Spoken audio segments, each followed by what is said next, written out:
The following is a special presentation of Tony Kurre Radio. From hot dogs to cool kitties, this is Darkside of the Pooch. Welcome back to Darkside of the Pooch. He is Dr. Rab Stewart, Rossburg Animal Hospital owner. He's the man down there. Walked down there just a couple days ago, as a matter of fact, in your nice little neighborhood. Love that track there. Back there, it's about 3.3 miles from one end of it to the next. It's perfect to walk your Pooch. And, of course, you can always find him at rossbridgevet.com, .net, .org, .gov. You got all of them down, right? You got all of them? .uk, .co. Hey, I saw something I want to bring up, but this is not a good thing, but it is a good thing. So, 2026 Healthy Paws Survey just came out. You know the Healthy Paws Survey, and they're trying to find out what is costing the average pet owner now annually to take care of their dog. I'm going dogs because cats are a little less. Can you tell me in 2025? What the average pet owner spent on their animal? I'm talking from dog food, vet care, grooming, medicine, flea tickets, stuff, blah blah blah.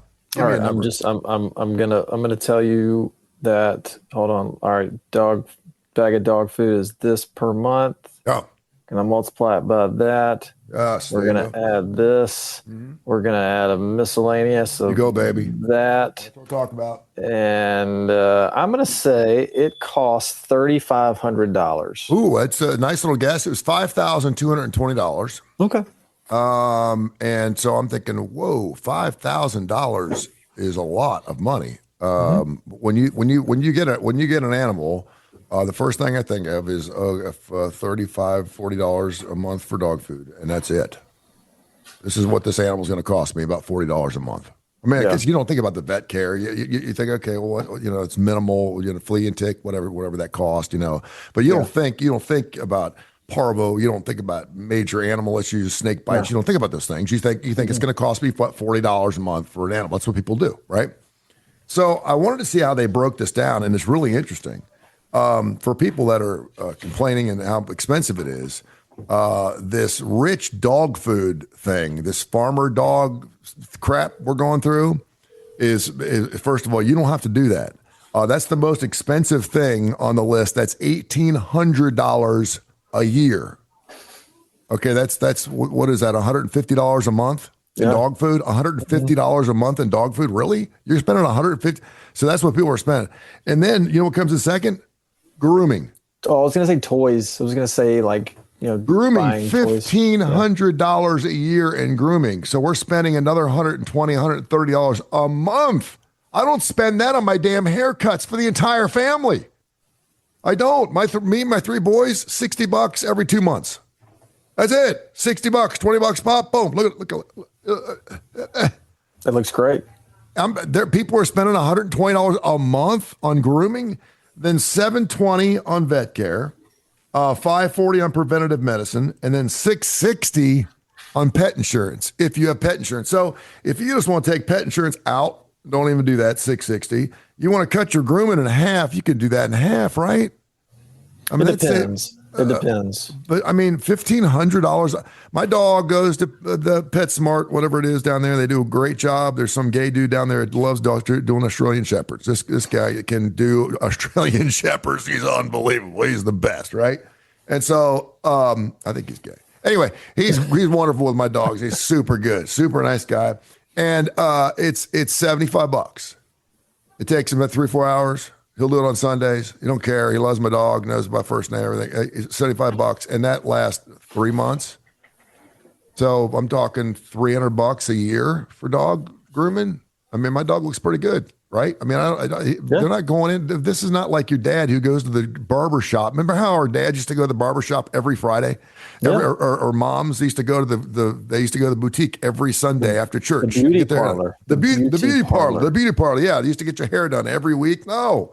It's like once every 3 weeks, and that's just when it starts looking bad or you get a fly away or whatever. So I thought that was really interesting.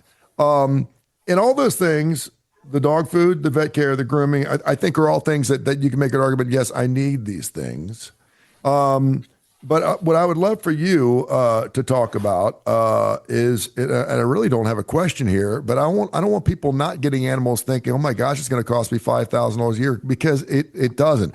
What is the least amount, assuming your dog is taking care of itself, and you're taking care of your dog, and you're getting good old Purina, old Roy, whatever it is. Okay, Christmas vacation, getting three bags of Alpo and 2 more. Oh well, Clark, we trade that in and putting the old Roy on top of the thing. What do you typically think an owner should spend on a dog for a year? Couple of grand, you can get away with a couple of grand, right? Okay, well, so at the beginning of a pet's life, and at the end of the pet's life, your expenses are gonna be higher, just like a human. Yeah, because you're gonna be coming in once a month. When they're 6 weeks old, you're gonna come in once a month for 4 or 5 months. And you're also going to have them spayed or neutered during that time frame. And then at the end of their life, they're going to start to get arthritis. They're going to start to have GI problems. They're going to need annual blood work. So let's eliminate the first year of life, and let's eliminate the last 2 or 3 years of life. So, then you got a good 10 years in between for most animals on average, give or take. Yeah. You're like if you do everything you're supposed to do, which is you come in twice a year for your wellness visits, you get your vaccines, you have their teeth cleaned once a year, and you put them on your preventative, on the preventatives that they need here in Birmingham. Mm-hmm. You're probably going to end up spending about $2,000 a year. Okay. And by the way, since you're bringing that up, the last time I went to PetSmart, they asked me if I wanted to have Rainer's teeth brushed. Okay, that's what I thought. I said no. I let him trim his nails, but I thought I need to have that's a dentist thing, right? It doesn't help. That's a you thing, right? Yeah, it doesn't help to brush their teeth once every. Nothing against PetSmart out there. I'm sure they do a great job, but it's not helping. You're just, if you're paying more for that, it's not helping. Gotcha. So I'm probably overestimating it a little bit, but you're going to come in 2 visits a year is probably going to be $250 to $300. Your preventative is going to be about $400 for the year. Your dental cleaning is going to be somewhere around $350 to $450 a year. Mm-hmm. Now, I don't have a dog that has to be groomed, but you mentioned grooming. Now, we're not talking about just, an Australian Shepherd going to get its bath once every 3 months or whatever. Yeah. We're talking about Labradoodles, Golden $120 a month. You better be getting some grooming. So I'm telling you, that better be pet show stuff right there, bro. I'm telling you, a full size, a large breed golden doodle. You're just about anywhere you go, you're going to pay $120 to $150 for a haircut each time. Yeah. If you got a PetSmart down there, we should get them on the air. Oh, by the way, Sasquatch Toys and Comics brings this wonderful program every single week. Don't want to forget about them. Seth Cosby, those guys, they have over 300,000 comics. Any kind of toy you're looking for, they are fantastic. I highly recommend them. Legos, Battlestar Galactica, Star Wars, you name it. Comic books, Sasquatch Toys and Comics. Check them out. They do a wonderful job. So, all right. And Rossbridge Animal Hospital does a lot of awesome grooming too. Right. Better than PetSmart. There you go. And I'm sorry I'd even brought that up. I only did that because some guy said there's some gay guy that's really good with Australian Shepherds. Do you have a gay person there that's good with Australian Shepherds? And I'll move it. I don't know about people's orientation, but our groomer is a female. I think that she's lesbians are fine. She has a husband and a child. Oh, okay. All right. Tony, you shut the hell up. All right. Info at TonyCurryRadio.net. I'm so glad that you did this show today because I got an email and I've been wanting to ask you this question for a week. Okay. It is from Tabitha in Birmingham. If he had to take one or the other, which one would Dr. Rab have to take care of the rest of his life? A horse or a monkey? Now think about this because I've been thinking about this since last week because I cannot come up with the right answer. Every time I did pros and cons on both sides. I had a dream about this thing. Every time the monkey. I thought, no, the horse. You got to do the horse. And I thought, no, do I want to do? And it's not the one you want to love. I'm talking about an animal that will be with you side by side the rest of your life, another 30 or 40 years. If you had to take care of this animal for the rest of your life, because monkeys and horses can live to be 30 or 40 years old. Would you take care of a horse or would you rather have a monkey? Okay, and so we're talking about me as the owner, not me as the veterinarian. You as an owner, you have a monkey in your house now, or you have a horse in the backyard. Which one, for the rest of your life, which one would you? Because the monkey's slam dunk, right? And then I'm thinking, no, because the monkeys, man, the monkey's another child, period. Yeah. But then the horse is another child. And monkeys don't have to get up at 3:30 in the morning, or do they?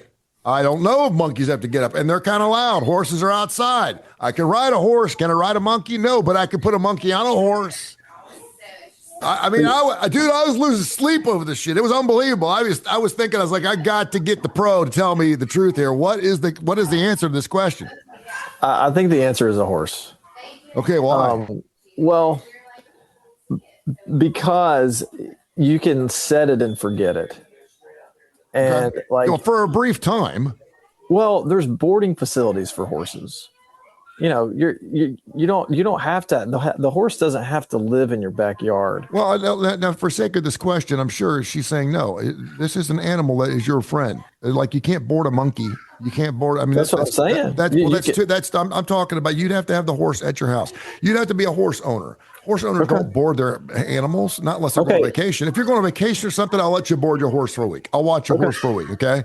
But I mean, this is not something where I don't feel like watching the horse for a month. I'm going to have it boarded. No, I'm talking about this is your family pet, okay? You have to keep the horse at the house. If you're on vacation for a weekend, you can board it. I'll let you do that. But you can't board it. You can't, yeah.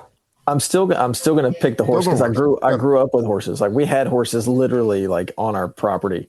So I've seen that can work. I've seen how it works. I know that it can work. I know that it is manageable. I have never seen anyone raise a monkey. I've only seen horrible movies where everything goes wrong because of monkeys.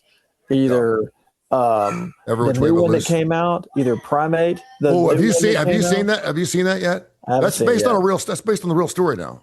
I haven't seen it. Yeah, that's based on a real story where it just rips the woman's face off. Like Outbreak. You know, I've only look, and then you have movies about horses that are fantastic. Spirited Away, I mean, family fun movie. You have movies about horses, and it's nothing but rainbows and sunshines. And movies about monkeys are terrifying, and that's why I'm going to choose the horse over the monkey. I will say this, and I thought one of the dumbest things they ever did was bring a monkey into the storyline on Friends. I still don't understand everyone. I watched the and videos, it ruined everyone's life. It did, and I'm like, why did they bring a monkey into the show? It's because they didn't need it. It just was really bizarre. For anyone that grows up, I haven't owned a monkey, but everyone growing up thinking, oh, that'd be really cool to have a monkey. It's like a bearded dragon. It's cool. Let your friends see it, and then after they see your monkey, they don't want to be around your damn monkey. They don't want to come over and drink beer at your house, watch the game with a damn monkey. They don't. They want to see the monkey. They're like grandkids. You want to come see them, but you want to get the hell away from it. As soon as you get away from it, see you, bye. You take care of the monkey. A horse, kind of cool. So you're going a horse. Yeah, monkeys throw poop at you. They do. I've seen these stories. All you got to do is pull up like monkeys, India, and then hit news. And there'll be some news story about some town in India being taken over by monkeys. It happens like every week. Okay. And they get so comfortable and they're so cool. And you're thinking, that'll be so cool. No, 1,500 monkeys breaking into your house, coming in through the windows at night, eating all your food. They don't care. They're not afraid of anything. No, that's not cool. That's not cool. No. I love this question from Tabitha, though. It's a great question. It really is. Another question, and this is from another Tabitha, and it's a different email address. So I'm assuming, but I may be the same one. Maybe she's just ripping on you. I love this in a good way. But Tabitha wants to know about your giraffe story again. We got more emails about Dr. Rab Stewart. Your giraffe story. People always get an email. Please have Dr. Rab tell his giraffe story. I think it's because it's a beloved animal. It's one of my favorite animals of all time. And you get an opportunity to take care of a giraffe, and that people want you to share that story. I love it. When I was working in Arizona, where we were just an equine practice, that's all we did. We took care of horses. It was 24/7. Like big operation. But there was a guy in the Phoenix area that had I mean, I don't even know what you would call it, but he had all these exotic animals. He had camels, he had zebras, and he had giraffes. I'm sure he had other things that I didn't even see. And he had stalls for the giraffes. And I mean, the only thing that I can really think of to even compare it to was like the very first Jurassic Park movie, where you had these huge enclosures for these dinosaurs. Mm-hmm. And I remember going to this guy's farm in Arizona, and they just huge stall doors. I mean, these massive stalls. I mean, 40. Did you know what he had at the time? Did you know he had giraffes? Well, or you're like, what the hell do you have here? No. So it was, the stalls are like 40 feet tall or so. I don't even remember how tall they were. And I knew that morning that we were going out. The farm call was to see a newborn giraffe because the partner told me this. Hey, this is what we're doing today. So anyway, we got out there. And it was just like a wellness, like newborn check, the same thing you would do for a horse, a baby horse that's just born. You got to go be sure, look at it. It's everything. It's working right, looks right. And so we did the same thing on this giraffe. And the day it's born, it's 6 feet tall. It's just as tall as I was. And they're on their feet right away, right? Right away, yeah. They have to be on their feet right away because if not, they'll get killed. They'll get eaten, yeah. Yeah, think if the giraffe in Africa, it's got to hit the deck and got to get moving, or else it's a lunch. Yeah. So yeah, I mean, it was cool. We just did a little wellness newborn check on it, and you have some pictures. I don't. When I had a Facebook account, I had them on Facebook. Okay. But this was, it's like 17 years ago. Now it's almost 20 years ago. The guy also had a casino. The guy had a casino at the farm, and so he could, it wasn't like an operating. You can go in there and gamble, but he had all the tables. He had slot machines. They had monkeys in short skirts selling cigarettes and playing blackjack. He did, but all the monkeys killed all the people. So, oh, I love that. That's great. All right. It is getting warm outside. I went to 86 today, and I know that flea and ticks, that's a year-round thing, blah, blah, blah, blah, blah. I don't believe it. I only think it's a spring and fall time thing, and I'm going to stick to my guns on that because it's the only time I've ever had a flea infestation is when it starts getting warm. It's the only time I see them. The first time I see a flea, it's like the worst thing on the face of the earth. I saw an ant in my kitchen yesterday and about lost my brain because I know if there's one ant, there's got to be a million of them, and you got to kill them like right now, or they'll take, next thing you know, everything, you have to throw everything away because they get inside all your food and everything. Fleas are horrible. I hate fleas. They're just the fact that something's laying eggs, it's worse than the mites in your eyebrow thing. It's disgusting. I'm not going there. So tell people what they can do about fleas and ticks. Tell them how important it is to do year-round. Tell them about the new shot now where they get like a shot and they're good for like 10 years, something like that. It's killer. I love it. We see fleas. We see animals with fleas on them 12 months out of the year, Mr. Kurre. Dude, like 20 degrees outside, you'll see an animal with a flea on it. Every single month of the year, really? An animal comes in here with fleas on it. I promise you. Okay. I believe you. I'm just glad I haven't. And ticks are even worse. Yeah. Ticks are even worse because they can survive through the winter on vegetation and wild animals and then bail off on. Have ticks gotten worse? And what I mean by that is I get remember the one I had one on my left testicle. Yeah, I remember that. And you asked me to inspect, and I declined. I did not know it was on there, and I take 3-hour showers a day, but I don't normally look at myself while I'm cleaning. I just do it. And I remember thinking, man, that's a big chigger bite or something. And I looked down, and there was a tick. It was on there for like a day, and I was like, oh my God, it was disgusting. It was gross. But then I had one on the inside of my leg, like 4 years ago, and it still itches. Like it still itches. Like I can still look at it, and like every once in a while, it'll just start itching again. Isn't that bizarre? And it's the same flea. It's the same tick bite from like 4 years ago. What the hell is in a tick that can do that? Oh, I mean, they have bacteria in their mouth. Do I have the Lyme disease? Do I have the Lyme disease? Do I have the Lyme thing here? You might have lemon disease. All right. Lemon disease. Okay, so good. Do the flea and tick thing, and you got some stuff now where it's a shot, right? And how long does that last? Yeah, it lasts for a year. It's pretty outrageous. It's a single injection.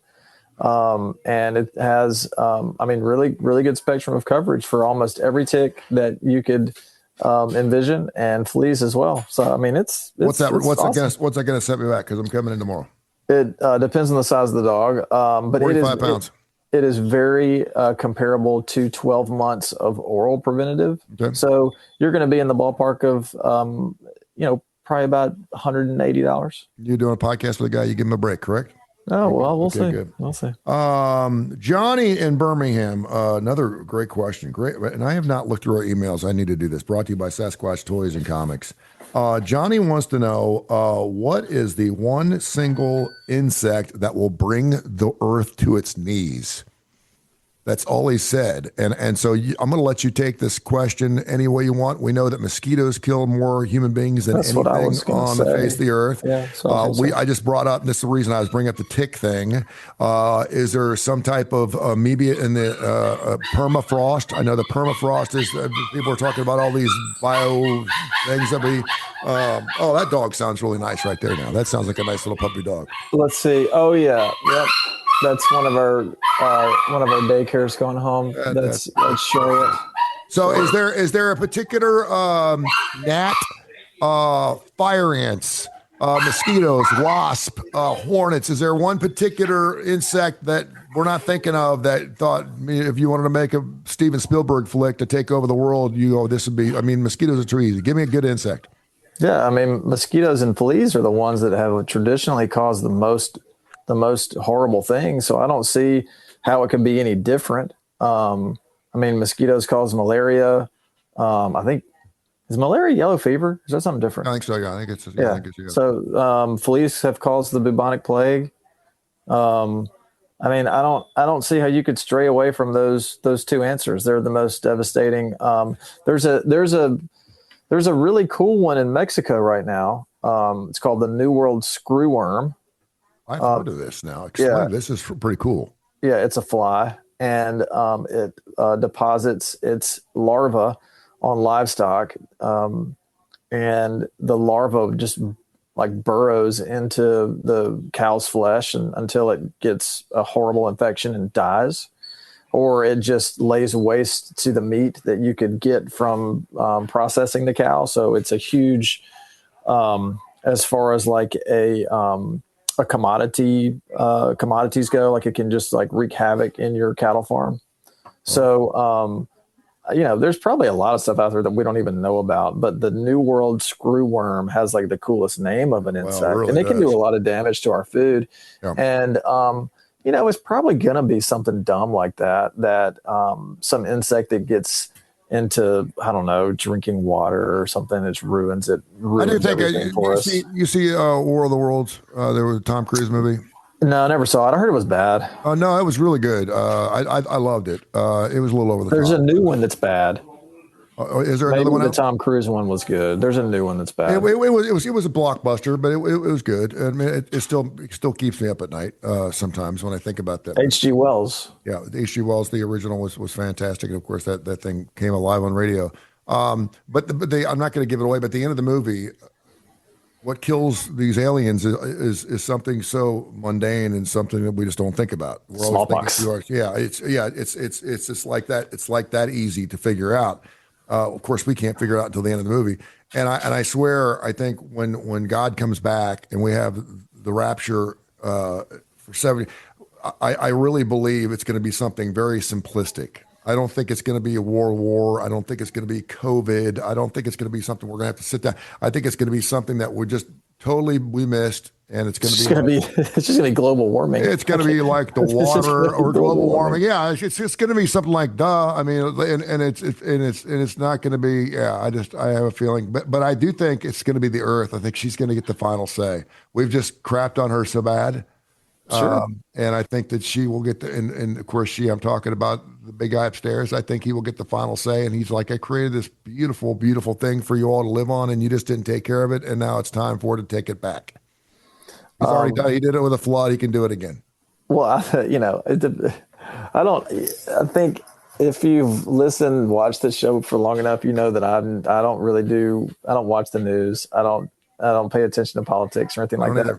But the one time don't know why I was watching the news like a few weeks ago, and the guy was like, all right, well, new studies show that within 10 years and maybe even as early as 5, we will be at a no turning back for climate change, and it will cause cataclysmic problems. And we will be unable to turn back the clock in the next, unless you do it within 5 years. I'm like, oh, great. So why am I saving for retirement?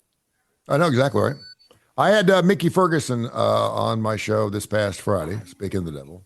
And you're not going to believe this, but he's not really into the climate thing. He thinks that's a bunch of hooey, which really surprised me. I was like, really? And he's like, yeah, he goes, there's just so many different ways now for us to measure what we're looking at now. He's like, I'm not saying it's not raining more. I'm not saying there's more severe storms, and but we are so impactful now.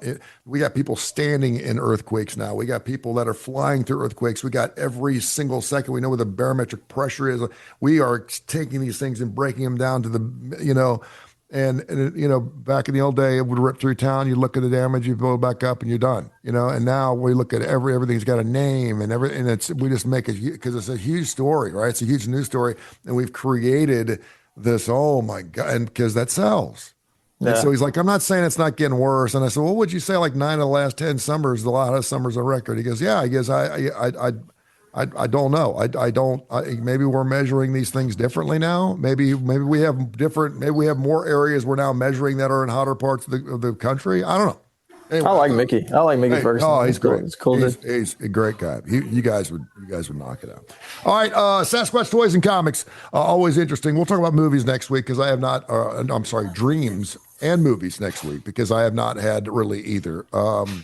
Watch Sirat. Watch Sirat. I'm not sure how to pronounce it. Sirat.